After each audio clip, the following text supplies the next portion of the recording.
السلام علیکم دوستو، ویلکم ٹو یوٹیوب چینل۔ دنیا کے 10th لارجسٹ اور افریقن کانٹیننٹ کا لارجسٹ کنٹری الجیریا، جو دنیا میں سہارا ڈیزرٹ کے ریتیلے سنہرے تیلوں کی زمین کے طور پر جانا جاتا تھا، 2013 میں اس کو ایک منفرد وجہ شہرت ملی، اور نہ صرف سیاہ فہم افریقنز بلکہ سفید فہم امریکنز کو بھی اس شہرت کا اعتراف کرنا پڑا۔ سٹوری کچھ یوں انفولڈ ہوتی ہے کہ 2010 میں بہت سے امریکنز کے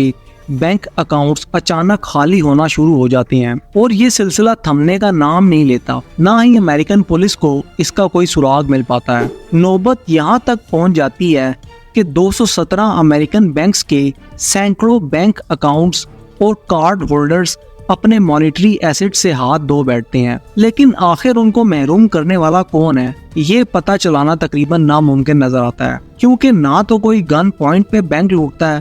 اور نہ ہی بلیک میلنگ یا چوری کے ذریعے کسی کے پیسے لے کے جاتا ہے۔ 3 سال تک جاری رہنے والا یہ سلسلہ،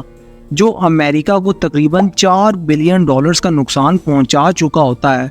آخر 2013 میں آ کے تھم جاتا ہے، جب 2013 میں حمزہ بنتلاج نامی 27 سالہ الجیرین کمپیوٹر گریجویٹ کو بینکاک ایئرپورٹ سے 217 امریکن بینکس کے مختلف اکاؤنٹس ہیک کر کے $4 بلین چرانے کے الزام میں اریسٹ کیا جاتا ہے۔ یہاں پر سوال یہ پیدا ہوتا ہے کہ امریکن بینکس میں چوری کرنے والا آخر بینکاک پولیس کو کیوں مطلوب تھا؟ تو جواب یہ ہے کہ یہ امریکن بینکس ہی نہیں بلکہ متعدد اور ملکوں اور لوگوں کے اکاؤنٹس خالی کرنے کا مرتکب ہوا تھا، جس کا اعتراف امریکن اٹارنی ویلین ییٹس نے اس الفاظ میں کیا تھا کہ بندلاج کی کرمنل ہیکنگ 3 کنٹریز میں لوگوں کو متاثر کر چکی ہے۔ تو جیسے ڈان کے پیچھے 17 ملکوں کی پولیس تھی، اسی طرح بندلاج بھی کئی ملکوں کی پولیس اور کرمنل ایجنسیز کو مطلوب تھا، جو اب اریسٹ ہو چکا تھا۔ مگر اس کی اریسٹ کہانی کا ڈراپ سین نہیں تھا، بلکہ یہاں سے تو کہانی نے لیا ایک نیا موڑ، اور اس نئے موڑ کے ہر قدم پہ تھے بہت سارے سوالات کہ آخر حمزہ نے یہ سب چوریاں کی کیسے، وہ اریسٹ کیسے ہوا، اور سب سے اہم کہ وہ یہ چوریاں کرتا کیوں تھا۔ تو جانتے ہیں ان کے جواب ون بائی ون۔ جیسے کہ اب ہم جان چکے ہیں کہ حمزہ ایک کمپیوٹر سائنس گریجویٹ تھا، لہٰذا اس ایول جینیس نے نکالا بینک لوٹنے کا ایک نیا طریقہ، اور بنائے ایسے پروگرامز اور سافٹ ویئرز جو ہیک کر لیتے تھے بینکس کے ڈیٹا بیسز کو، جن میں موجود ہوتی تھی بینک صارفین کے اکاؤنٹس کی معلومات، اور ان معلومات کا استعمال کر کے حمزہ کر ڈالتا تھا صفایا ان کے بینک اکاؤنٹس کا راتوں رات۔ حمزہ کے اریسٹ ہونے کے بعد پولیس کی طرف سے آنے والی معلومات کے مطابق بندلاج ایک بینکنگ ٹروجن ہاؤس اسپائی آئی کا کریٹر تھا، جو اسے اکاؤنٹس کا صفایا کرنے میں مدد دیتا تھا۔ یہ سافٹ ویئر بینک صارفین کے لاگ ان اور اکاؤنٹ ڈیٹیلز پرووائڈ کرنے کا اہل تھا۔ اسپائی آئی کی شاندار کامیابی کے بعد حمزہ نے اپنا ایک ہیکنگ مالویئر اور وائرس بنانے کا نیٹ ورک بنایا، جس کا نام باٹ نیٹ تھا۔ یہ ایک پورا کوآرڈینیٹڈ سسٹم تھا جو حمزہ کے لیے بینکنگ ڈیٹا بیسز کی معلومات کو ہیک کرتا تھا، جس کے ذریعے وہ فرسٹ ورلڈ امریکن بینک سے الجیریا جیسے تھرڈ ورلڈ خطے میں بیٹھے بیٹھے پیسے اڑا لے جاتا تھا۔ حمزہ کے اس کرمنل کیریئر کا اختتام یہاں نہیں ہوا، بلکہ اس نے اپنے بنائے ہوئے مالویئرز اور وائرسز کو computer hacking forum dark code کے ذریعے کمرشلائز کر دیا، یعنی اب دوسرے ہیکرز بھی اسپائی آئی کو پرچیز کر کے اس کی خدمت سے فائدہ اٹھاتے ہوئے بینکس کا صفایا کرنے لگے۔ اور یہی ہوئی حمزہ سے وہ غلطی جو اس ایول جینیس کے کرمنل کیریئر کے خاتمے کا باعث بنی۔ حمزہ جیسا ہیکر یوں ہی اریسٹ نہیں ہو گیا تھا، بلکہ جب حمزہ اپنے مالویئر کی ایکوریسی کو کیش کرواتے ہوئے اسے ڈارک کوڈ پہ لے آیا اور ایک کے بعد ایک اکاؤنٹ خالی ہوتا گیا، تو پولیس اور انٹیلیجنس بھی ہاتھ پہ ہاتھ دھرے نہیں بیٹھے تھے، بلکہ اسے کہیں نہ کہیں سے ٹریس کرنے اور اس کا سراغ لگانے کی ایفرٹس میں لگے ہوئے تھے، اور جہاں کہیں انہیں گرین سگنل ملتا وہ سر توڑ کوشش کرتے اس سے فائدہ اٹھانے کی۔ تو دوستوں، حمزہ نے کی ایک شاندار ڈیل اپنے اسپائی آئی کی۔ ہیکنگ سائٹ پہ اس نے سیل کیا اپنا یہ میل سافٹ ویئر $8500 میں، اور جب وہ اس کامیابی کی خوشی منا رہا تھا تو وہ یہ نہیں جانتا تھا کہ یہ ڈیل اس نے کس کے ساتھ کی ہے، اور اس کی یہی بے خبری بنی اس کی اریسٹ کی وجہ، کیونکہ یہ ڈیل اس نے کی تھی ایک امریکن انٹیلیجنس آفیسر کے ساتھ جو کر رہا تھا حمزہ کا پیچھا ایک عرصے سے۔ کہتی ہے نا سیر کو سوا سیر، تو بس پھر جب حمزہ اپنے بل سے باہر نکلا اور اپنی کامیابی کو سیلیبریٹ کرنے کے لیے اس نے ویکیشنز پلان ترتیب دیا، اور اسی سلسلے میں جب وہ ملیشیا سے کائرو کی کنیکٹنگ فلائٹ کے لیے پہنچا تو پہلے سے الرٹ پولیس نے اسے اریسٹ کر لیا۔ لیکن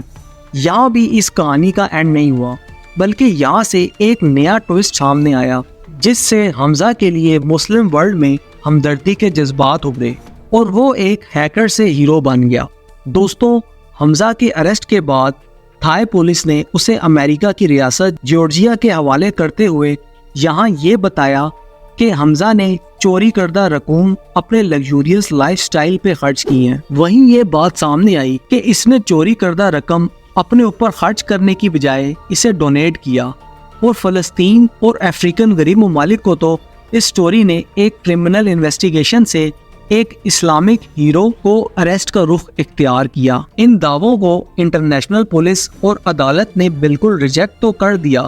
مگر وہ حمزہ کے لگژری لائف سٹائل اور اس کے ایکسپینسز کا کوئی ریکارڈ اور تفصیل بھی پرووائڈ نہیں کر سکے، جس سے اس بات کو مزید تقویت ملی کہ وہ ایک خاموش مجاہد تھا۔ نہ صرف اتنا، بلکہ حمزہ، جسے انٹرنیشنل ورلڈ BX1 کے نام سے جانتی تھی کیونکہ وہ اپنے کام میں نمبر 1 تھا، اریسٹ کے بعد اسے ہیپی ہیکر اور رابن ہوڈ کے ناموں سے جانا جانے لگا۔ وجہ اس کی یہی تھی کہ اریسٹ ہوتے وقت اس کے چہرے پہ مسکراہٹ موجود تھی، گویا اس کا مشن پورا ہو چکا تھا اپنے مجبور فلسطینی مسلمانوں کی مدد کا۔ یعنی رابن ہوڈ کی طرح وہ چور تو تھا، بس غریبوں اور بے کسوں کی مدد کے لیے۔ حمزہ کو عدالت نے 15 سال کی سزا تو سنا دی، مگر چونکہ اب وہ صرف ایک تھیف یا ہیکر نہیں رہ گیا تھا بلکہ اسلامک دنیا کا ہیرو بن چکا تھا، تو اس کے حامیوں نے بھی میدان میں قدم رکھ دیا۔ ان حامیوں کی ایکٹیویٹیز بھی اس بات کی طرف اشارہ کرتی ہیں کہ فلسطین کی مدد والی کہانی میں جان ضرور ہے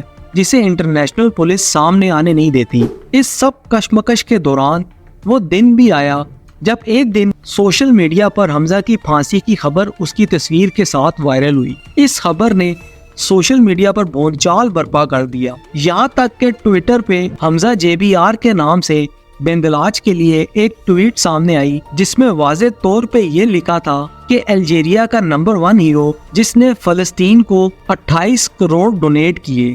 اس کی موت کا حساب کون دے گا۔ اس ٹویٹ کو 4500 سے زائد ری ٹویٹس بھی ملے، اور گو کے پھانسی کی خبر کی تردید پہلے امریکن اتھارٹیز اور بعد میں الجزیرہ نیوز کے ایک آرٹیکل نے کر دی تھی،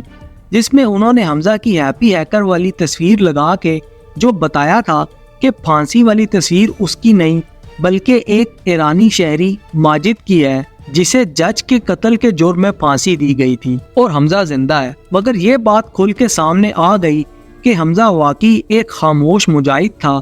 جو اپنا کام کر چلا، اور یہ پیغام بھی دے گیا کہ مسلمانوں کی غیرت اور ہمت ابھی زندہ ہے اور وہ فلسطین کو اپنے دلوں میں زندہ رکھے ہوئے ہیں۔ دوستو، حمزہ کے چیپٹر تو کلوز ہو گیا، مگر کون جانے کہ ایسے کتنے حمزہ ابھی اور موجود ہے جو ان کے سسٹمز میں گھس کے اس یکسر ہلا دینے کی صلاحیت رکھتے ہیں۔ تو دوستوں، یہ تھی ہماری اب تک کی ویڈیو، امید ہے آپ کو پسند آئی ہوگی۔ ایسی مزید انٹرسٹنگ ویڈیوز دیکھنے کے لیے ہمارے چینل کو سبسکرائب کریں اور ساتھ ہی لگے بیل کے بٹن کو پریس کر دیں تاکہ ایسی مزید انٹرسٹنگ ویڈیوز آپ تک پہنچتی رہیں۔ اب تک کے لیے اتنا ہی، ملتے ہیں اگلی ویڈیو کے ساتھ، تب تک کے لیے اللہ حافظ۔